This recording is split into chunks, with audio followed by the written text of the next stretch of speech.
कि केवल मनुष्य का तन पाना नहीं, मनुष्य अंदर से भी मनुष्य होना चाहिए। मनुष्य जब ईश्वर से अलग होते हैं तो मनुष्य के रूप में आते हैं, लेकिन फिर हम अपने कर्मों में फंस जाते हैं।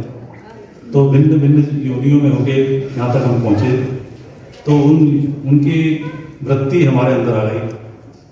क्योंकि मनुष्य और जानवर में ज़्यादा भेद नहीं, मनुष्य केवल विवेक के द्वारा ही जानवर से बेहतर है।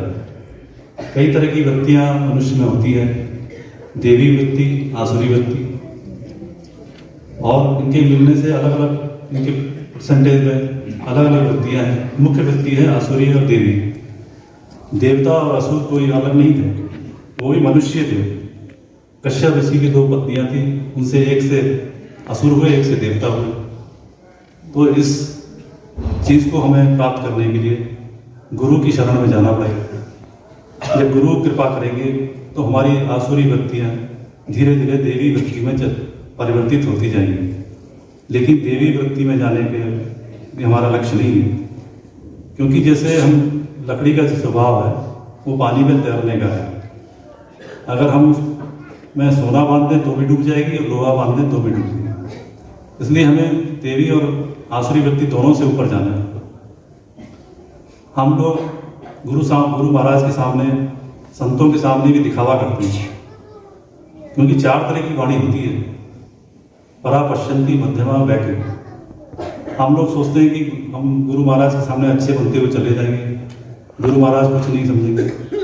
वो गुरु महाराज जो संत होते हैं, जो परमात्मा स्वरूप होते हैं, वो हमारे अंदर की वाणी को पढ़ लेते हैं, जुड़े हुए हैं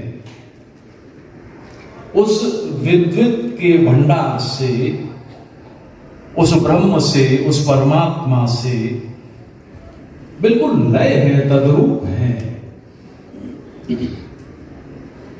वे बीच की स्थिति में हैं, जहां पर कि उन्होंने अपने को फना भी कर दिया है, लय भी कर दिया है उस परमात्मा में।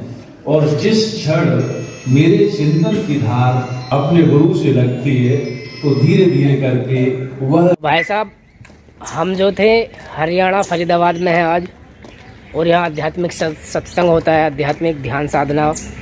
तो आज मैं और बाबा आए हुए हैं, जो कि दिल्ली से मतलब थोड़ी ही दूर रह जाता है। तो यहाँ पर बहुत लोग आते हैं सत्संग सुनने, ध्यान करने। ये सब जो गाड़ियाँ खड़ी हैं सब उन सत्संगी भाइयों की ही गाड़ियाँ हैं दोस्तों। तो मेरा तो कहना यही है कि संसार के साथ साथ उस परमात्मा का भी ध्यान करते रहना बहुत ज़रूरी है। तो परमात्मा का ध्यान करते रहें आप भी। थोड़े थोड़े सीन में जो क्लिप बनाई है मैंने ध्यान साधना की, सत्संग की, वो भी दिखाऊंगा, उसे देख के आनंद लें। तो ये भी जो अच्छी जगह है, बहुत ही शांत जगह है। यहाँ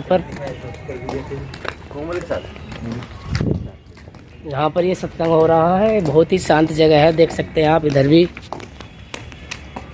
पेड़ पौधे खड़े हुए हैं। बाबा, पेड़ पौधे खड़े हुए हैं, बाबा भी आए हुए हैं।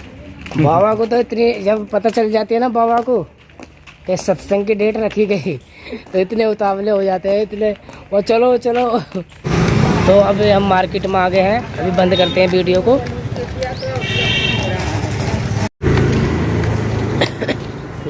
तो दोस्तों, हम जो है घूम आए हैं, ज़्यादा मार्केट नहीं दिखा पाए हैं, बस रास्ते में जैसे गए वैसे वापस आ गए, क्योंकि ज़्यादा भीड़ थी। तो अब हम उसी स्थान पर जा रहे हैं जहाँ पर सत्संग हो रहा है। सुबह शाम होता है, आधा घंटा का ध्यान। तो बाबा भी आ गए। बाबा, कैसा लग रहा तुम्हें सत्संग में आकर? बढ़िया लग रहा है। अच्छा, बढ़िया लग रहा, आनंद आवा फुल। तो अच्छा, भगवान परमात्मा महसूस होता है क्या? नहीं, क्यों नहीं होता है। मुझे भी अच्छा लगता है दोस्तों। आपको कैसा लगता है कमेंट में बताइए, आपको भी सत्संग पसंद है क्या नहीं। दोस्तों, बहुत लोग ऐसे हैं कि वीडियो देखने से पहले ही कमेंट कर रहे हैं या कर देते हैं। मेरी काफ़ी सारी वीडियो ऐसी हैं इसमें देखते ही नहीं है वीडियो को और कमेंट करके चले जाते हैं भाई साहब। तो ऐसा ना करें, पूरी वीडियो देखें, आनंद लें। और फाइनली हम उसी जगह पर पहुंच चुके हैं जहाँ पर ये रामा आश्रम मथुरा वालों का हरियाणा फरीदाबाद में सत्संग हो रहा है। तो मिलते हैं अपने उसी रूम में जहाँ पर हम विश्राम कर रहे हैं, करेंगे या कर रहे थे। विश्राम गृह में मिलते हैं हम, और भोजन भी चलेगा। तो देखते हैं कैसी सिचुएशन रहती है। तो मिलते हैं कुछ देर में, है ना बाबा? जहाँ हम लेट रहे हैं, विश्राम कर रहे हैं, वहीं मिलेंगे। हाँ, और क्या, वही बात करेंगे थोड़ी बहुत।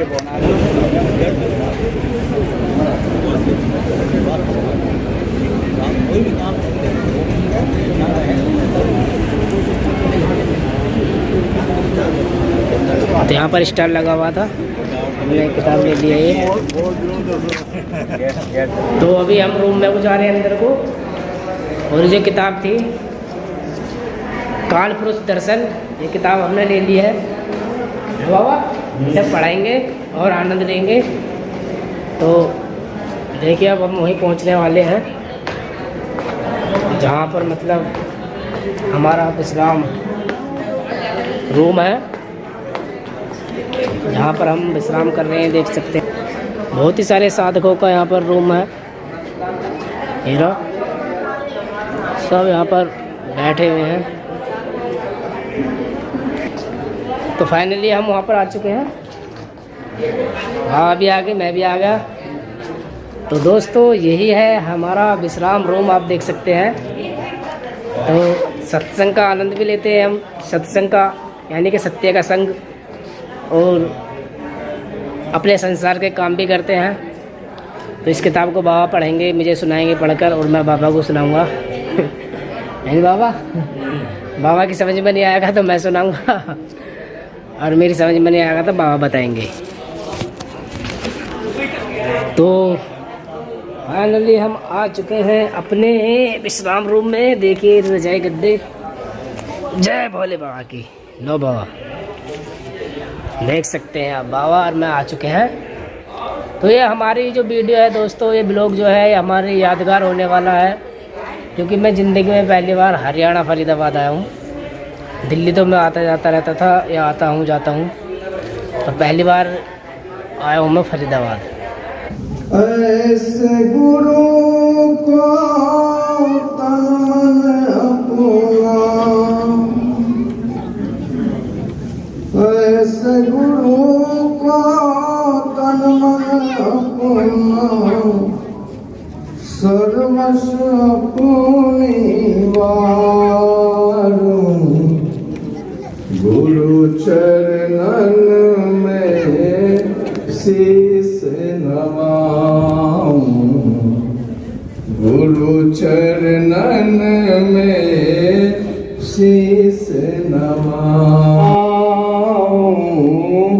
गुरु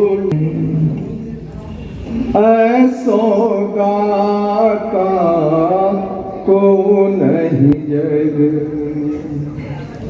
ऐसो गाता को नहीं जग में, बिन मांगे सब पाऊं,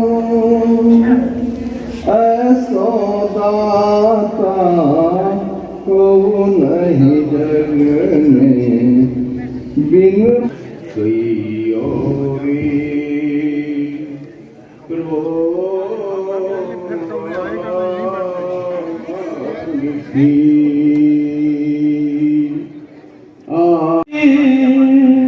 नेहा हो दिल में, आया नजर में, हसीन